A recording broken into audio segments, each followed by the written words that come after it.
America से वार्ता पर ईरान में मतभेद को लेकर एक बड़ी खबर सुनिए। ईरानी नेतृत्व आईआरजीसी में मतभेद की खबर है और ईरानी वार्ताकारों ने माना है कि उन पर दबाव है। हालांकि डील के टिके रहने की गारंटी नहीं है, ये ईरानी वार्ताकारों की तरफ से कहा जा रहा है। वॉल स्ट्रीट जर्नल के हवाले से एक और बड़ी खबर। समझौते पर ईरान में मतभेद, खबर सुनिए, जहां ईरानी वार्ताकारों ने मध्यस्थों से कहा समझौते के लागू होने की गारंटी नहीं है। ईरान में समझौते पर गंभीर मतभेद है। अराक्ची और कालिबाफ ने हॉर्मूज योजना को स्वीकार किया है, जो कि हॉर्मूज में आने जाने वाले जहाजों के लिए अलग लेन है। आईआरजीसी ने इस प्रस्ताव पर ही अतिरिक्त शर्तें लगा दी हैं। आईआरजीसी हॉर्मूज में टैक्स वसूलने का पक्षधर है, जबकि ईरानी वार्ताकारों पर घरेलू दबाव भी है और वार्ताकारों पर तत्काल आर्थिक राहत का दबाव। इस बीच बड़ी बात यह है कि समझौते से फायदा नहीं तो आईआरजीसी जहाजों पर हमले भी करेगा। अब स्ट्रेट ऑफ हॉर्मूज पर डोनाल्ड ट्रंप ने बड़ा बयान दिया। हॉर्मूज खुल चुका है। डोनाल्ड ट्रंप का कहना है कि हॉर्मूज पर अमेरिका का कंट्रोल है, अमेरिका का नियंत्रण है। युद्ध बहुत जल्द खत्म हो जाएगा। ईरान बहुत दिनों तक युद्ध नहीं लड़ पाएगा। तो डोनाल्ड ट्रंप का ये लेटेस्ट बयान, जहां स्ट्रेट ऑफ हॉर्मूज को लेकर डोनाल्ड ट्रंप बड़ा दावा कर रहे हैं और कह रहे हैं कि अभी भी अमेरिका का स्ट्रेट ऑफ हॉर्मूज पर कंट्रोल है और कह रहे हैं कि स्ट्रेट ऑफ हॉर्मूज खुल चुका है। तो फिलहाल इस हालात में बड़ी खबर अमेरिका ईरान ओमान की बातचीत को लेकर ही है और इसी बातचीत का लेटेस्ट अपडेट सुनिए, क्योंकि मुश्तबा के हॉर्मूज हट से वार्ता अटकी हुई है। ईरान ड्राफ्ट में क्या है? ईरान की शर्तों पर ही हॉर्मूज खुलेगा। ओमान के साथ एक नया रास्ता भी तय। ऐसा तभी होगा जब अमेरिका नाकेबंदी को हटाएगा।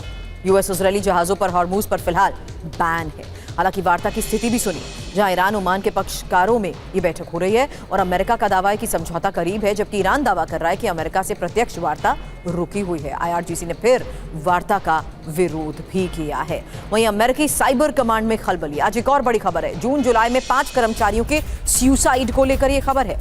ईरान जंग में अहम भूमिका निभाई गई थी और कर्मचारियों पर भारी दबाव की खबर है।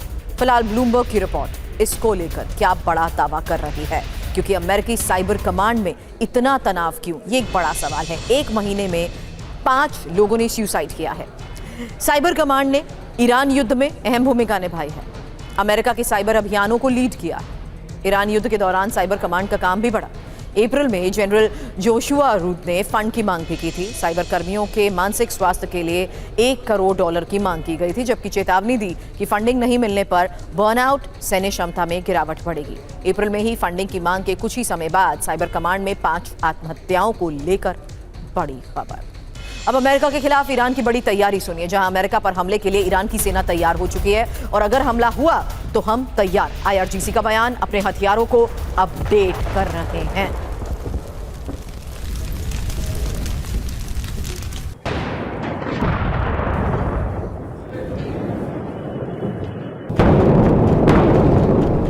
तो साफ है कि अमेरिका से भिड़ने के लिए ईरान फिर तैयार है और ईरान की सेना फिर से जंग के लिए पूरी तैयारी कर चुकी है।